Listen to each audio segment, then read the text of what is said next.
Salut à toi et bienvenue sur Bonjour Professeur, la chaîne qui t'accompagnera dans l'apprentissage du français. Aujourd'hui, nous allons lire le chapitre 4 de Voyage au centre de la Terre de Jules Verne.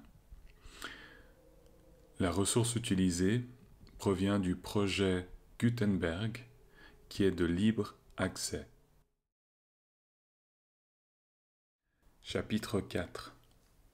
Il est parti, s'écria Marthe en accourant au bruit de la porte de la rue qui, violemment refermée, venait d'ébranler la maison tout entière.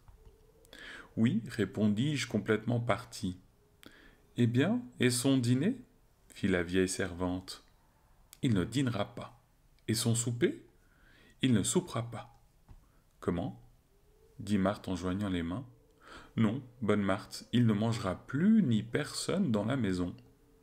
Mon oncle Lindenbrock nous met tous à la diète, jusqu'au moment où il aura déchiffré un vieux grimoire qui est absolument indéchiffrable. Jésus, nous n'avons donc plus qu'à mourir de faim. Je n'osais pas avouer qu'avec un homme aussi absolu que mon oncle, c'était un sort inévitable. La vieille servante, sérieusement alarmée, retourna dans sa cuisine en gémissant. Quand je fus seul, l'idée me vint d'aller tout conter à Graüben. Mais comment quitter la maison? Et s'il m'appelait? Et s'il voulait recommencer ce travail logographique qu'on eût vainement proposé au vieux Édipe? Et si je ne répondais pas à son appel, qu'adviendrait-il? Le plus sage était de rester. Justement, un minéralogiste de Besançon venait de nous adresser une collection de géodes siliceuses qu'il fallait classer. Je me mis au travail. Je triais, j'étiquetais, je disposais dans leurs vitrines toutes ces pierres creuses au-dedans desquelles s'agitaient de petits cristaux. Mais cette occupation ne m'absorbait pas. L'affaire du vieux document ne laissait point de me préoccuper étrangement. Ma tête bouillonnait et je me sentais pris d'une vague inquiétude. J'avais le pressentiment d'une catastrophe prochaine. Au bout d'une heure, mes géodes étaient étagées avec ordre. Je me laissais aller alors dans le grand fauteuil d'Utrecht, les bras ballants et la tête renversée. J'allumai ma pipe à long tuyau courbe, dont le fourneau sculpté représentait une naïade nonchalamment étendue. Puis je m'amusais à suivre les progrès de la carbonisation, qui, de ma naïade, faisait peu à peu une négresse accomplie. De temps en temps, j'écoutais si quelque pas retentissait dans l'escalier. Mais non. Où pouvait être mon oncle en ce moment? Je me le figurais courant sous les beaux arbres de la route d'Altona, gesticulant, tirant au mur avec sa canne, d'un bras violent battant les herbes, décapitant les chardons et troublant dans leur repos les cigognes solitaires. Rentrerait-il triomphant ou découragé? Qui aurait raison l'un de l'autre, du secret ou de lui? Je m'interrogeais ainsi et, machinalement, je pris entre mes doigts la feuille de papier sur laquelle s'allongeait l'incompréhensible série des lettres tracées par moi. Je me répétais « Qu'est-ce que cela signifie ?» Je cherchais à grouper ces lettres de manière à former des mots. Impossible. Qu'on les réunit par 2, 3 ou 5 ou 6, cela ne donnait absolument rien d'intelligible. Et il y avait bien les 14e, 15e et 16e lettres qui faisaient le mot anglais ice, et la 84e, la 85e et la 86e formaient le mot seer. Enfin, dans le corps du document et à la 2e et à la 3e ligne, je remarquais aussi les mots latins rota, mutabile, ira, neo, atra. Diable, pensais-je, ces derniers mots sembleraient donner raison à mon oncle sur la langue du document.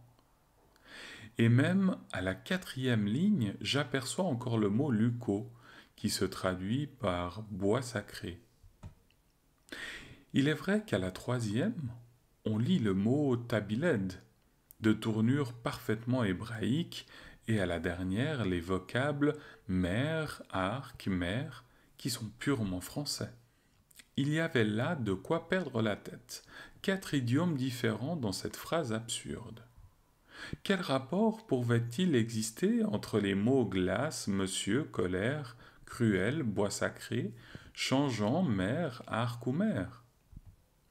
Le premier et le dernier seuls se rapprochaient facilement. Rien d'étonnant que, dans un document écrit en Islande, il fût question d'une mer de glace. Mais de là à comprendre le reste du cryptogramme, c'était autre chose. Je me débattais donc contre une insoluble difficulté. Mon cerveau s'échauffait. Mes yeux clignaient sur la feuille de papier. Les 132 lettres semblaient voltiger autour de moi, comme ces larmes d'argent qui glissent dans l'air autour de notre tête lorsque le sang s'y est violemment porté. J'étais en proie et à une sorte d'hallucination, j'étouffais. Il me fallait de l'air. Machinalement, je m'éventais avec la feuille de papier, dont le verso et le recto se présentèrent successivement à mes regards. Quelle fut ma surprise quand, dans l'une de ces voltes rapides, au moment où le verso se tournait vers moi, je crus voir apparaître des mots parfaitement lisibles, des mots latins, entre autres craterem et terrestre. Soudain, une lueur se fit dans mon esprit. Ces seuls indices me firent entrevoir la vérité. J'avais découvert la loi du chiffre. Pour lire ce document, il n'était pas même nécessaire de le lire à travers la feuille retournée. Non. Tel il était, tel il m'avait été dicté, tel il pouvait être éplé couramment. Toutes les ingénieuses combinaisons du professeur se réalisaient. Il avait eu raison pour la disposition des lettres, raison pour la langue du document. Il s'en fallut d'un rien qu'il pût lire d'un bout à l'autre cette phrase latine, et ce rien, le hasard venait de me le donner. On comprend si je fus ému. Mes yeux se troublèrent.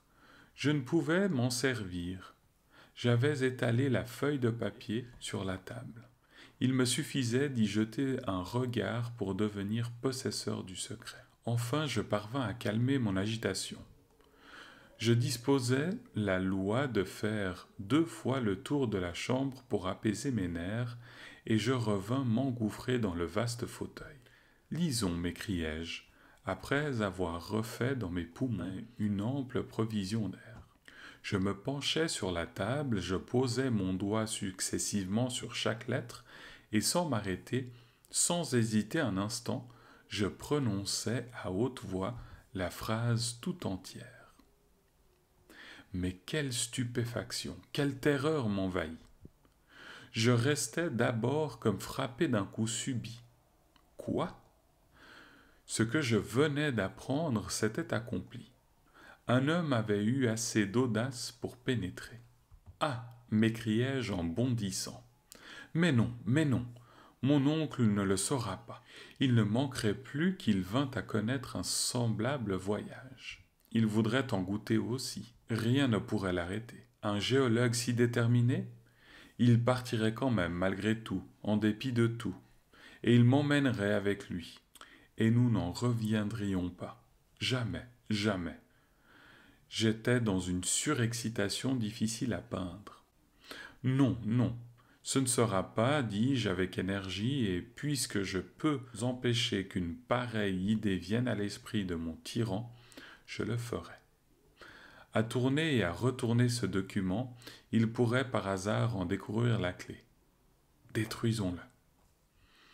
Il y avait un reste de feu dans la cheminée. Je saisis non seulement la feuille de papier, mais le parchemin de Saknussemm. D'une main fébrile, j'allais précipiter le tout sur les charbons et anéantir ce dangereux secret quand la porte du cabinet s'ouvrit. Mon oncle parut. C'était la lecture du chapitre 4 de Voyage au centre de la Terre de Jules Verne. Et pour continuer avec nous, ou avec moi, abonne-toi à la chaîne. Merci.